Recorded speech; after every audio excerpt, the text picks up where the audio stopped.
E aí, galera, tudo bem com vocês? Como é que vocês estão? Estou aqui mais uma vez para trazer algo de Deus para o seu coração. E hoje começa uma nova série aqui no canal, tá? É uma série que eu acho muito importante porque traz à tona e o entendimento algumas coisas muito importantes, tá? Essa série não tem hora para acabar, basicamente, porque nós vamos desfrutar um pouco mais sobre o que tem em Gênesis, no seu contexto total, ok? E eu peço que você fique atento e caso tenha alguma dúvida, algo que não ficou claro, você deixa para nós aí nos comentários, tá bom? Eu quero começar, né, onde tudo deu início, em Gênesis 1, tá ok? Acompanha comigo na tela aí. Nós não vamos fazer toda a leitura do texto, porque ela é muito extensa, né? São 31 versículos, mas nós vamos fazer alguns pontos precisos, tá ok? Acompanha comigo aí na tela. No princípio criou Deus os céus e a terra era sem forma e vazia, e havia trevas sobre a face do abismo, e o Espírito de Deus se movia sobre a face das águas. Ok? Bom, vamos lá. Nós já entendemos muita coisa nesses dois versículos, ok? Que a gente precisa deixar muito bem explicado e pontuado para a gente ter isso tudo. No princípio, ou seja, no início de todas as coisas, não havia nada a não ser Deus. E ele cria os céus e a terra. E nesse contexto, a gente vê as maravilhas do nosso Senhor, ok?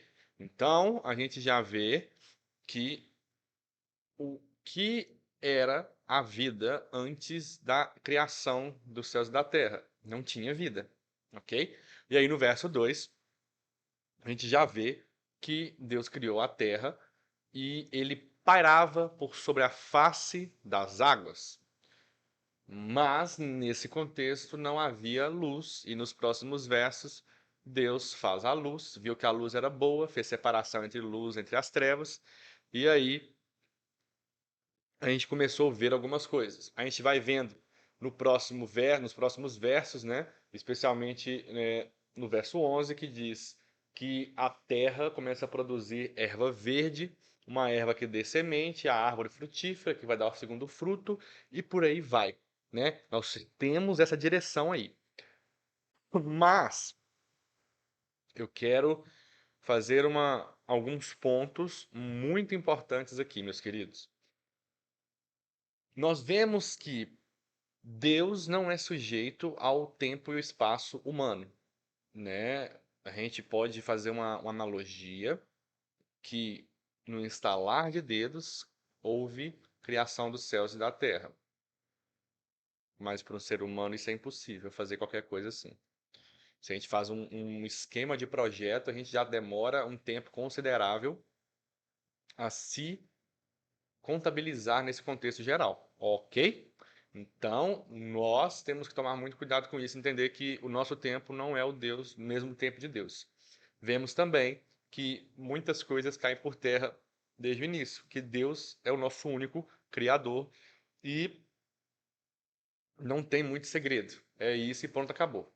E quando eu falo muito que o evangelho é simples, a gente vê que as mitologias, os folclores, cara, tem tanta coisa para querer dizer como a vida foi gerada e como a terra foi criada, como isso e aquilo foi dito. E é tanta balela que a gente escuta, e quando a gente olha na Bíblia, Gênesis 1 nos explica por completo todo o contexto. Então, assim, quando eu disse que acontece um jeito fácil de entender, é exatamente isso. A Bíblia não é difícil, mas ela precisa ser interpretada com os olhos espirituais. Então, Deus é o nosso único criador, o tempo de Deus é diferente do nosso tempo, e uma coisa muito importante a se deixar claro é que Deus não é o autor do mal. Algumas pessoas às vezes podem dizer isso e falar de uma maneira muito errônea, mas não é isso. Quando a gente para e pensa e já vê no verso 11 ali, como eu disse, que Deus já prepara para que né, as ervas saiam sementes, das árvores saiam frutos, a gente já pensa nos detalhes. E eu já falei isso na igreja, mas eu quero deixar isso aqui com vocês também, tá? Para e pensa. Olha a variedade de frutas que nós temos na vida hoje. Olha o contexto geral que nós temos. Se a gente pega uma fruta, sei lá, pega uma maçã, você vai ter a maçã argentina, vai ter a maçã a comum. Aí eu acho que vai ter mais variações de maçã. Aí você vai para a uva, você vai ter a uva verde, a uva roxa, a uva mais escurinha, que é aquela mais pretinha, né? Tem a diferença. Aí você vai ter, sei lá, banana, vai ter a maçã, vai ter a caturra, vai ter a da terra, vai ter banana d'água. Gente, tem tanta variedade de fruta. É Deus falando assim: olha, vocês desfrutam do meu conhecimento, mas não é total. Porque o que Deus fez, ele só foi ampliando. Se a gente fala de uma fruta, essa fruta é igual uma árvore, que ela vai estendendo as suas variedades. E por que isso? Porque Deus sabe que cada um ia ter um gosto diferente. Às vezes você que está me escutando aí não gosta da uva verde. Mas lá em casa, eu e minha esposa preferimos mais a uva verde do que a roxinha, por exemplo. Porque a gente gosta mais do azedinho. Mas você não, você gosta mais do docinho. Entende o que eu estou querendo dizer? E Deus se preocupou com isso. Da mesma forma que vai haver frutas que você gosta que eu não gosto. E da mesma forma vai acontecer com outras coisas. Deus é um Deus de detalhes. E isso que eu quero falar com vocês. O nosso Deus é um Deus de detalhes. Olha, quando Paulo ele fala, né, aos atenienses, olha, o Deus que vocês colocaram na estátua que é desconhecido é esse que eu conheço e é esse que eu vivo por ele. Por quê? Todos os contextos, gente, de Atenas eram deuses para suprir uma necessidade. Ah, um deus da fartura, um deus da primogenitura, um deus de riquezas, um Deus de cuidado dos meus campos. Tudo isso era para coisas específicas. E por isso que tinham tantos, porque cada um precisava da sua realidade. Mas nós servimos ao Deus de Paulo, um Deus que é completo. Se eu preciso de provisão, ele vai prover. Se eu preciso de cura, ele vai curar. Se eu preciso de entendimento, ele vai dar entendimento. E, entre as demais coisas, Deus é um Deus poderoso, é um Deus completo, é um Deus de detalhes. Nosso Deus é um Deus de detalhes. E eu preciso que você tenha isso em mente. E quando nós precisamos e entendemos o que Deus tem para nós, nós vemos e compreendemos todo dia, todo o tempo, o quão grande é o nosso Deus. E quando nós falamos que Deus é criador, nós às vezes esquecemos de entender que ele não é somente criador, mas também é sustentador daquelas coisas. Porque se a gente esquece que tudo existe a partir dele, a gente está fazendo algo inútil na nossa vida. Porque eu e você existimos, primeiramente porque Deus nos criou e porque Ele nos sustenta. Se Ele não nos sustentasse, nós não estaríamos aqui. Entende o que eu quero dizer?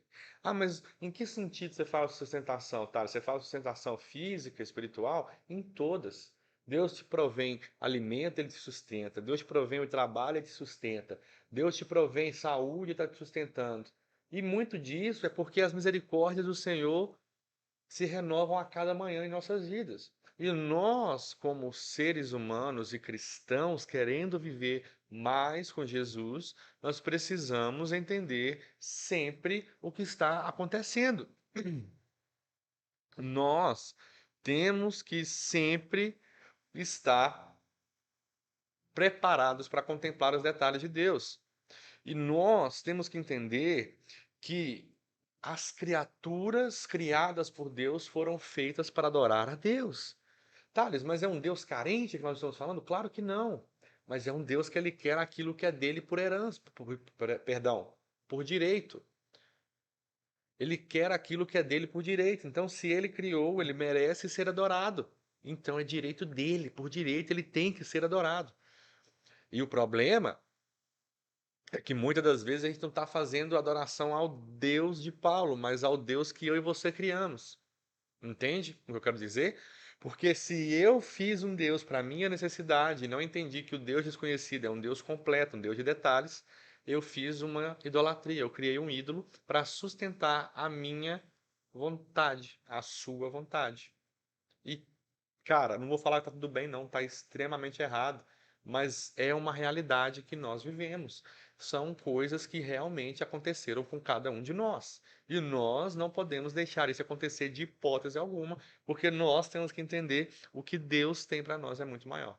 Ok? Meus queridos, hoje é isso. Essa introdução sobre Gênesis 1. Ele é o nosso Criador, ele é o nosso sustentador, não há outro que fez a não ser ele, tá? E nós temos que entender que tudo provém dele, ok? Olha, eu espero do fundo do coração que você tenha se animado juntamente comigo para participar dessa série.